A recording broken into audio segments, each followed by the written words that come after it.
What's up guys, and welcome back to another episode of our Minecraft hardcore adventure. Today we are going to solve a massive problem in our world, namely the storage problem. And not only that, you know, I love to use DEEPSLATE in all its variations, and that's exactly why I built my automatic storage system inside a huge DEEPSLATE mansion. And I promise you guys that this thing is going to look amazing. I truly love this build and I hope you do as well. If you liked the video, then please show me with a like, and if you also want to support the channel, then you can do this by clicking on subscribe. And in that case, you won't be able to miss another episode in the future if you like my type of content. But now, enough of talking, let's get right into today's episode. Enjoy. Well, unlike usual, we start today with some time lapses, because I stupidly forgot the recording in OBS. Therefore, you see the wood farming and the preparation of the terrain as a time lapse. I hope you don't mind. But I guess that wouldn't have differed on the other hand either. I didn't have to farm DEEPSLATE because I had more than enough of it in my chests, which will soon be beautifully sorted.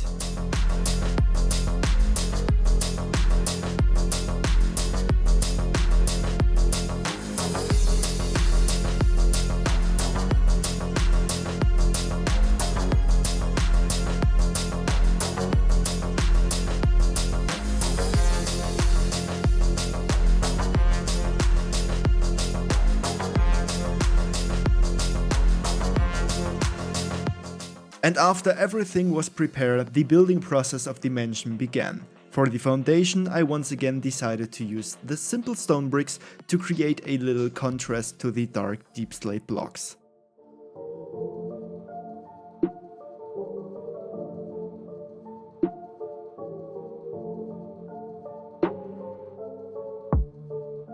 Of course, spruce wood must not be missing from one of my constructions where I use DEEPSLATE. So the whole mansion is built from DEEPSLATE and spruce wood. For the windows I imagined blue glass panes, and I think they also fit very well with the chosen block palette.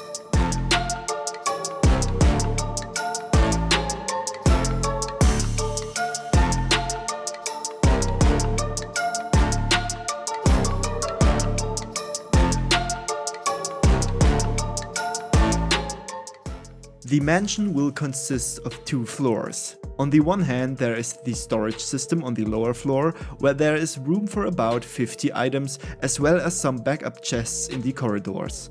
On the other hand, the mansion has a second floor, which I will tell you more about later.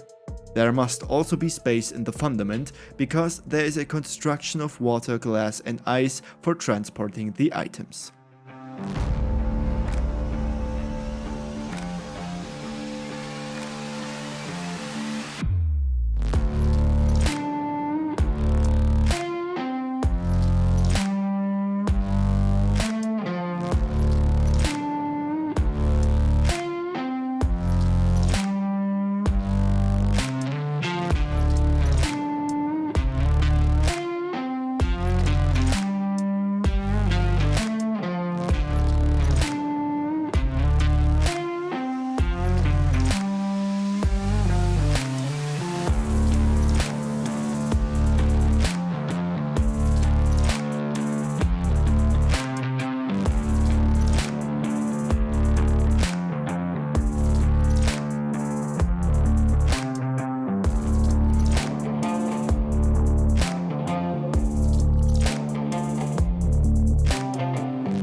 The roof of the building consists of a kind of attachment so that the building does not look too flat.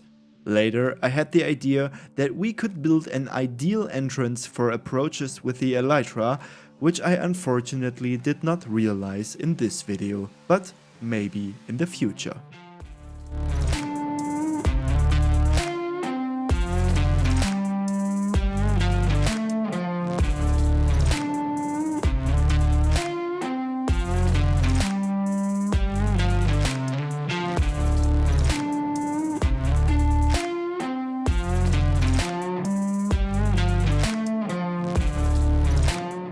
And here we are with the finished facade of the mansion. I really like it and I'm looking forward to work in the new storage because it will save us a lot of running around, and also the mess will soon be over. As you can see, there are still empty flower pots on the windows, which will probably be decorated with blue flowers later. Oddly enough, I didn't manage to do that in this episode either, because I simply forgot about it, and you will see why soon. Of course, this was only the first step to an effective storage. The first thing I had to do was to provide some light so that monsters couldn't spawn and interfere with me building the storage. The chest with the corresponding hoppers and the redstone construction must of course also find room.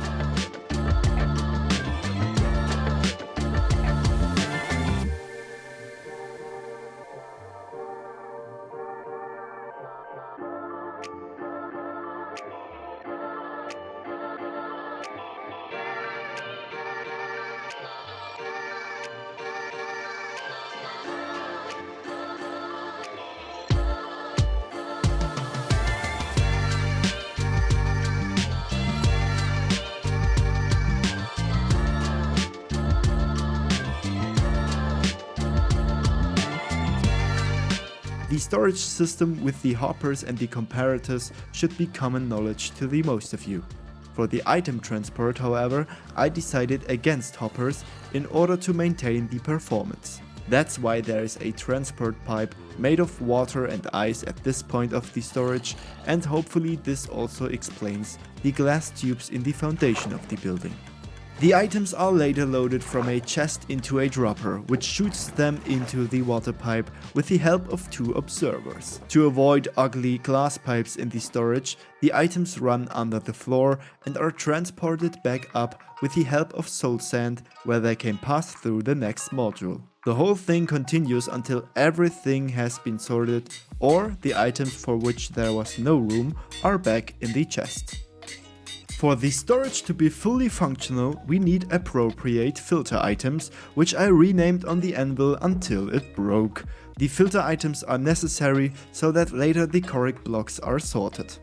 I had to do the whole thing about 50 times, but compared to what was to follow, that was the easiest part.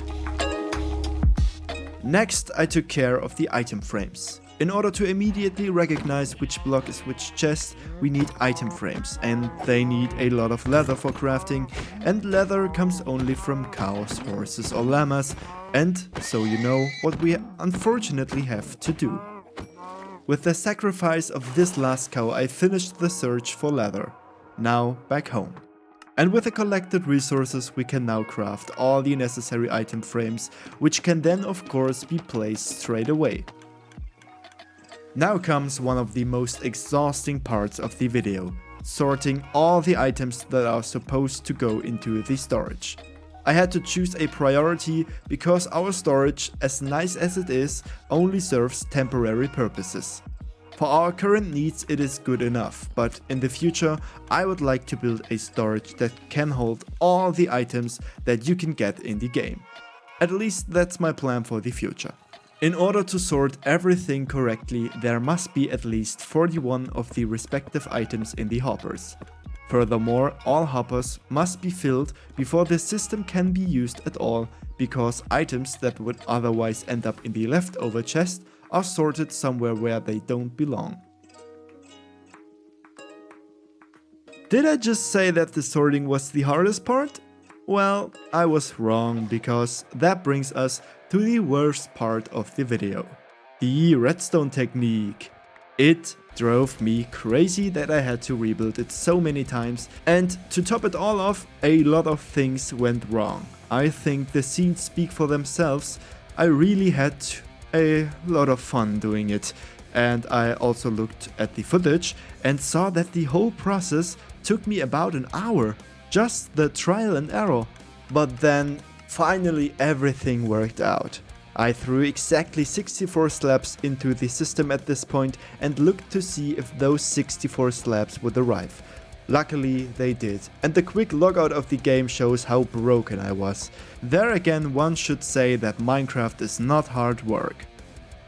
Next, I dedicated myself to the decoration. Just a few flower pots with azalea saplings, extinguished campfires and a few crates here and there. Of course, lanterns must not be missing, so that no monsters can spawn. I also took some glow berries to give the decoration a glow up, you know, because of glow berries. Nah, never mind. At this point, strangely enough, I put strings under the glow berries, although I could just have sheared them so they wouldn't grow any further. Strange mistake, but not too bad. Then I took care of a small rework of the staircase in front of the mansion, because I did not like it at all. I think, however, that the demolition of the old staircase has not pleased all, because, well, see for yourself.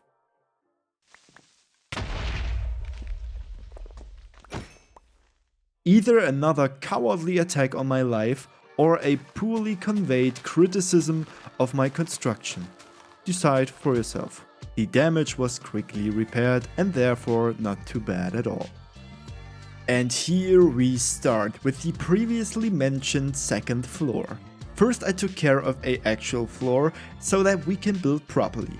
Also, a corresponding illumination may not be missing, of course, and also this is built completely in the style of our mansion. The whole floor will serve as a kind of expedition base. I plan to plot future projects and missions from here and to document the progress of our world as well as mysterious and unique occurrences. Definitely write me your thoughts on this idea in the comments. I'm really excited about it. In between I went to the trading hall because I really needed some bookshelves for the second floor. While editing the video I just realized that an enchantment table would also fit on the second floor, maybe later. But for now let's deal with the villagers. I had to fly to the farm island again and again to get new sugarcane for paper. All in all, the trading also took quite a bit of time. But an idea came to me. If we manage to get, let's say, 750 likes on today's video, we will completely transform the farm island in another video. I believe we can do this. And thank God we removed the strange custom trees from last time at this point. The trees will be replaced by vanilla trees for the time being, until I have dealt with the topic of custom trees better. At least there will be a small tree stump left behind from the first tree to remind me of my failure. What also fits to the second floor are of course the relics of our past, or the trophies of our defeated opponents. On the one hand the egg of the dragon, and on the other hand there will be a nether star later. And to document the progress of our world, we use, as already mentioned, maps which are updated every few episodes so that we can still look at the progress of the first episodes later.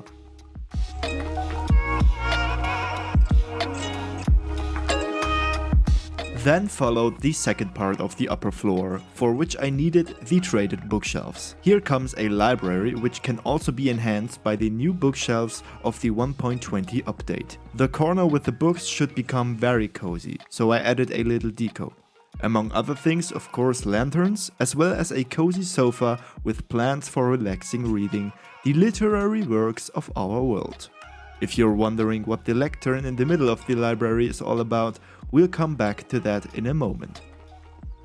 For this I first needed a feather, for which unfortunately a chicken had to give its life. From the feather of this chicken, as well as the ink sac of a dead squid and a book, now our book of books is created, in which we can hold all observations which concern bad changes of the world. For example, the strange axolotl plague. In the curse of time, it becomes a relic of time, which relates to our settlement. Next comes another round of sorting. Many items that I often like to build with should find their place in the storage, as well as several resources such as iron and diamonds, which we need over and over again. The whole sorting took an hour again, because I had to fly back and forth between the starter house and the mansion. We have an incredible amount of items, and I'm glad that we finally have a sorted storage, so I don't have to search anymore.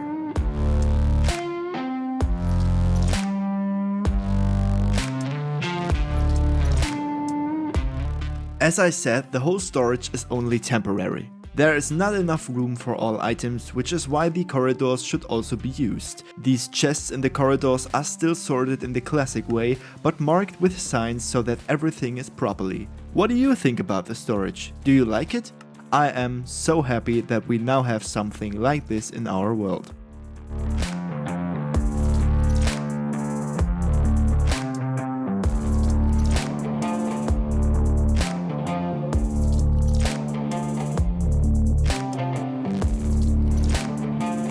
For our expedition base and the documentation of our world, we need mainly maps, and for this we need paper again.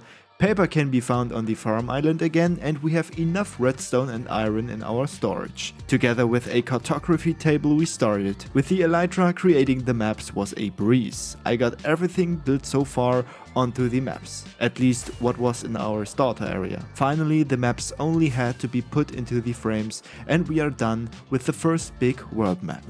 In time, many more maps should follow here, capturing their respective periods. Maybe all 10 episodes if we get that far. So far we've started few on the dangerous projects, but I'm quite happy about that. In the near future the first world tour will follow, because I want to show you everything in detail again and share some insights behind the scenes and my thoughts with you. And how could it be otherwise? Now comes the time-lapse part. First, I took care of a redesign of the market stands, because some of them seemed a bit rough and just too big, you know? Therefore, the adjustment.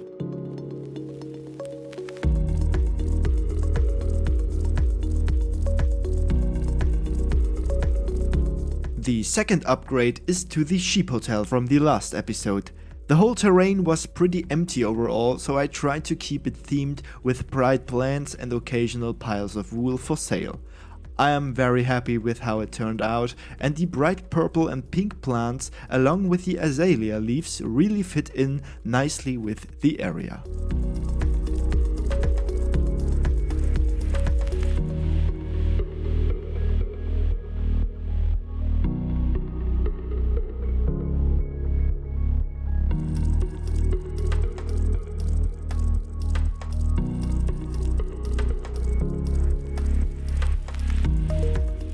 Next came a few minor improvements around the Emerald Forge, which are also not yet finished. The most important thing for me was that the path fits thematically to the already adapted part of the settlement, and therefore lanterns, trees and azalea leaves are used here again.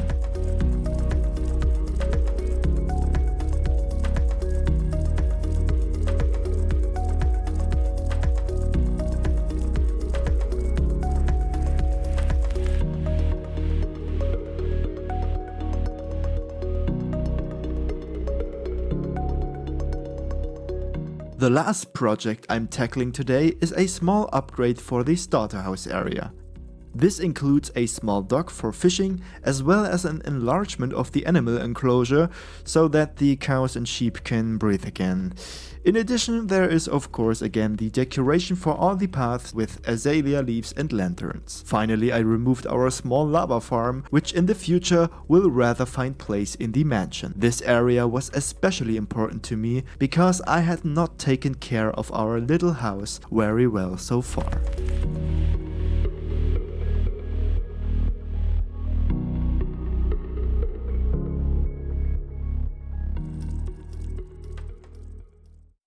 And here we go again, guys. We have finally finished today's episode. It was a long way for me because some of the work was really annoying, but overall I had a lot of fun today, and I am very happy that we could solve our biggest problem yet. And now we have the perfect place to plan and start some expeditions throughout our beautiful world. Thank you guys so much for watching. Keep in mind that if we hit 750 likes, we are going to transform our farm island again into something beautiful, I promise. If you don't want to miss this or any other future episode, then click the subscribe button and activate the bell so that you get a notification when the next big episode is out. I'm curious to read your comments, and with that being said, goodbye and I'll see you next time.